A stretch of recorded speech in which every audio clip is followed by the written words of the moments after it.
Welcome to குட்டி சுட்டீஸ். Hello குட்டீஸ், இன்னைக்கு நம்ம பார்க்க போற கதை மானின் அறிவுரை. ஒரு காட்டுல ஆமையும் மான் குட்டியும் நல்ல நண்பர்களா பழகி வந்தாங்க. மான் குட்டி ஓடி ஆடி துள்ளி விளையாடுறத ஆமை எப்பவுமே பார்த்து ரசிச்சுக்கிட்டே இருக்கும். என்னோட மான் நண்பன் எப்பவும் சந்தோஷமா எவ்வளவு சுறுசுறுப்பா ஓடி ஆடி விளையாண்டுட்டு இருக்கிறான். ஆனா எனக்கு மட்டும் முதுகுல இந்த கனமான ஓடு இருக்கிறதுனால வேகமா நடக்க கூட முடியல. எனக்கும் என் நண்பன் மாதிரி வேகமா ஓடணும், துள்ளி குதிக்கணும்னு ஆசையா இருக்கு. இந்த ஆசையெல்லாம் எப்போதான் நிறைவேறுமோ? கடவுள் ஏன் என்ன மட்டும் இப்படி படைச்சாருன்னு தெரியல. ஆமை தோழி, இங்க என்ன பண்ணிட்டு இருக்கிற? நான் உன்னை எங்கெல்லாம் தேடுனேன் தெரியுமா? வா விளையாட போலாம்.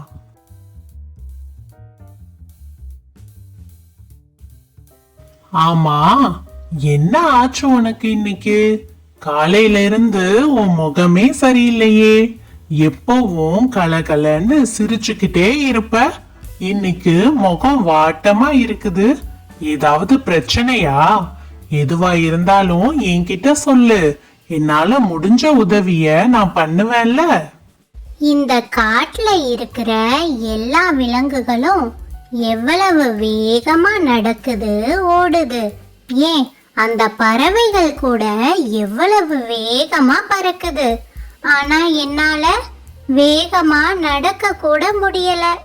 நேத்து கூட அந்த முயல் இருக்குதே, அது என்ன பார்த்து எப்படி கேலி பண்ணி சிரிச்சதுன்னு தெரியுமா? உன்னால வேகமா நடக்கவும் முடியல, ஓடவும் முடியல. நீ எல்லாம் இந்த காட்டுல ஏன் தான் வாழ்றியோ அப்படின்னு என்ன பார்த்து கேட்டுச்சு. என் முதுகுல சுமையா இவ்ளோ பெரிய ஓடு இருக்கிறதால தான் என்னால எந்த செயலையும் வேகமாவே செய்ய முடியல. என்ன பார்த்தா எனக்கே கோவமா வருது. ஓஹோ, இத நினைச்சுதான் கவலைப்பட்டுட்டு இருக்கிறியா?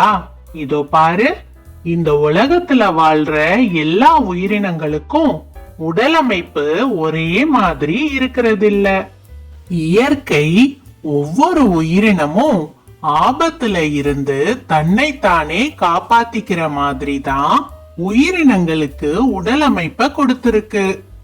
உதாரணத்துக்கு என்னையே எடுத்துக்கோயேன். எனக்கு எந்த விலங்குகளாலெல்லாம் ஆபத்து வரும்? சிங்கம், புலி மாதிரி வேகமா ஓடுற மிருகங்களால தான். அப்போ நான் அந்த விலங்குகள் கிட்ட இருந்தெல்லாம் தப்பிக்கணும்னா அந்த விலங்குகளை விட வேகமா ஓடுனாதான் தப்பிக்க முடியும் இல்லையா? அதனாலதான் இயற்கை என்ன வேகமா ஓடும்படி படைச்சிருக்குது. பறவைகளை எடுத்துக்கோயேன். அதுங்கெல்லாம் மரத்துல வாழக்கூடியவை. பறந்தா மட்டும்தான் அதுங்களால மரத்துல கூடு கட்டி நிம்மதியா வாழ முடியும். அதனாலதான் அதுக்கு ரெக்கைகள் கொடுத்து பறக்கிற மாதிரி இயற்கை வடிவமைச்சிருக்கு. அதே மாதிரி உனக்கு இவ்வளவு கனமான ஓடு இருக்கிறது கூட உனக்கு வர்ற ஆபத்துல இருந்து உன்னை நீயே காப்பாத்திக்கிறதுக்காக தான் இருக்கும். காரணம் இல்லாம இங்க எதுவுமே நடக்கிறது இல்ல. அதனால தேவையில்லாம கவலைப்பட்டு உடம்ப கெடுத்துக்காம வாழ்ற வாழ்க்கைய சந்தோஷமா வாழ பழகு. மான்குட்டி, அங்க பாரு, தூரமா ஒரு வேடன் நம்மள பார்த்து குறி வைக்கிறான். நீ சீக்கிரமா இங்க இருந்து ஓடிரு. நான் என் ஓட்டுக்குள்ள போய் ஒளிஞ்சுக்கிறேன். சீக்கிரம் போ. நல்ல வேளை மான்குட்டி, நீ வேகமா ஓடி அந்த வேடன் கிட்ட இருந்து தப்பிச்சிட்ட. நானும் என்னோட ஓட்டுக்குள்ள போய் ஒளிஞ்சுக்கிட்டேன். அந்த வேடன் விட்ட அம்பு என் ஓட்டுல பட்டு கீழே விழுந்தது. அந்த வேடன் உனக்கு தான் குறி வச்சிருக்கிறான்.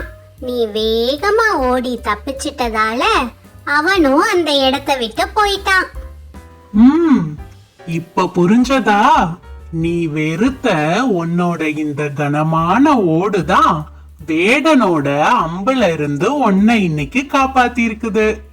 அதனால மத்தவங்களால முடியறது நம்மால முடியலையேன்னு வருத்தப்பட்டு உட்கார்ந்துட்டு இருக்காம நம்மால முடிஞ்சதை செஞ்சுட்டு சந்தோஷமா வாழணும். புரிஞ்சதா? சரி மான்குட்டி, இனிமே நான் யார் சொல்றத பத்தியும் கவலைப்பட போறதில்ல. என்னோட வாழ்க்கைய நான் சந்தோஷமா வாழ போறேன். என்ன குட்டீஸ், இந்த கதை உங்களுக்கு பிடிச்சிருந்ததா? சரி குட்டீஸ், இந்த கதையிலிருந்து நீங்க என்ன புரிஞ்சுக்கிட்டீங்க? ஆமை முயல் சொன்னதை நினைச்சு வருத்தப்பட்ட மாதிரி நாமளும் மற்றவங்க சொல்றத நினைச்சு வருத்தப்பட்டுட்டு இருந்தா நம்மளுடைய வாழ்க்கைய நிம்மதியா வாழ முடியாது. அதனால நமக்கு சரின்னு படுற நல்ல விஷயங்களை மனப்பூர்வமா செஞ்சுட்டு சந்தோஷமா வாழ பழகிக்கணும். சரி குட்டீஸ், இன்னொரு நாள் இன்னொரு நீதி கதையோட உங்களை வந்து சந்திக்கிறேன். Thank you for watching.